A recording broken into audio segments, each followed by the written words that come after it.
everybody. Zachary Levi here in the heart of London's famous West End.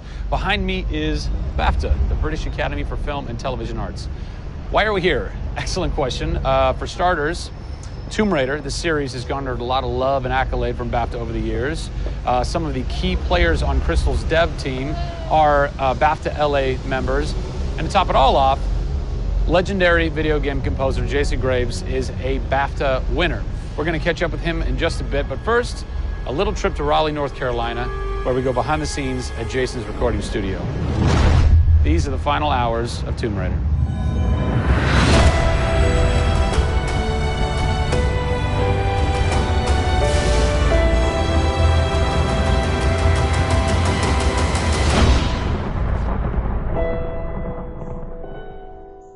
First thing we did was the theme.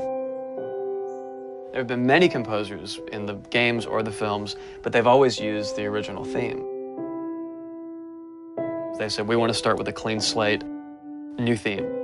I did it on piano, very simple. I was really scared just to send it because I'm like, I don't know, I think this really works, I think I like it. We ended up taking that exact theme. The first demo I sent was on the first trailer. That exact same arrangement.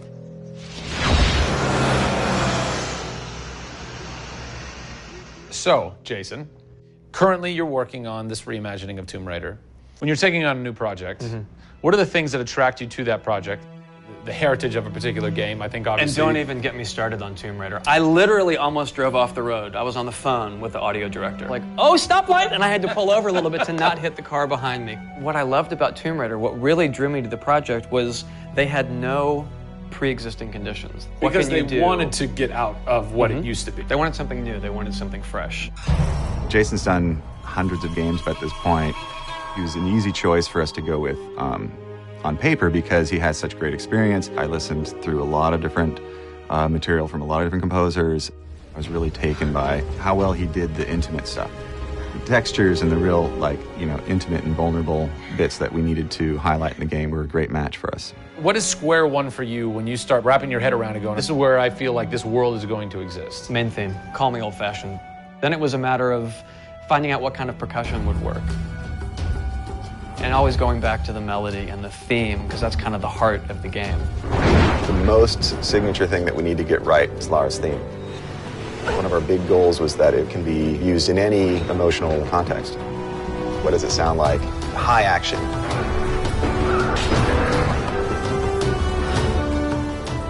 What does it sound like when she's in pain?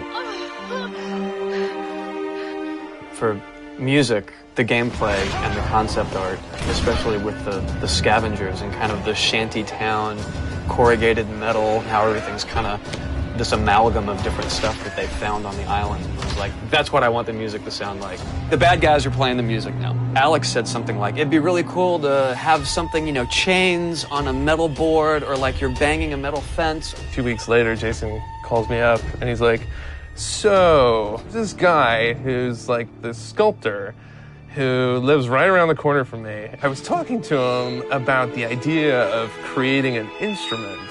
And I'm like, that sounds completely insane. We have to do that. Tackling the score to one of the most iconic franchises in the world brought a unique challenge. How best to capture the emotional timbre of the characters and island in music? People, I give you the instrument.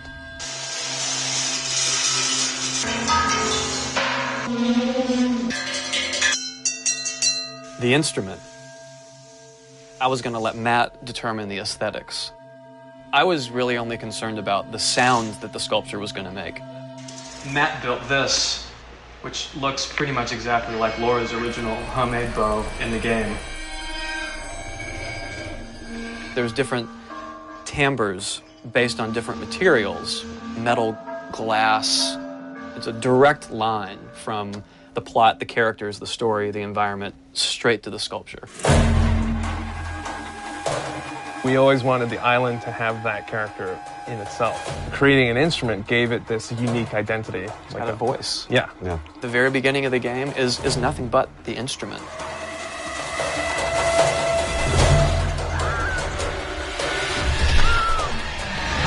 Who do you look at in video games or in film that you go, what they've done has shaped who I am and what I do for a living?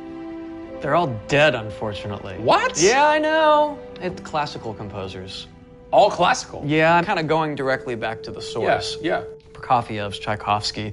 Even for some of the scary stuff, you've got Penderecki, who's a Polish composer. Actually, he's still alive. It kind of goes back to ballets or opera, which is kind of the precursor to film and video games. You know, they were telling a story. Yeah. And that's what I love about that music. It tells a story. Even if you don't know the plot, you can listen to it. And film music's the same way. It's tough with games to do things that are subtle.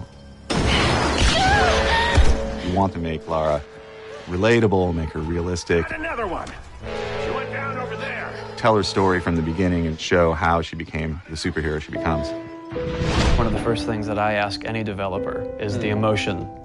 Because to me, that's the biggest thing that music can do in a tenth of a second. The music just, it nails the emotion.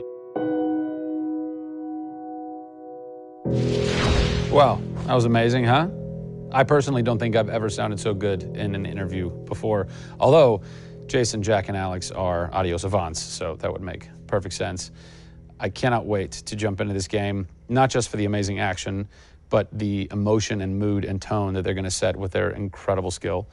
Tune in next time for a special secret announcement that is going to change the way you play Tomb Raider forever.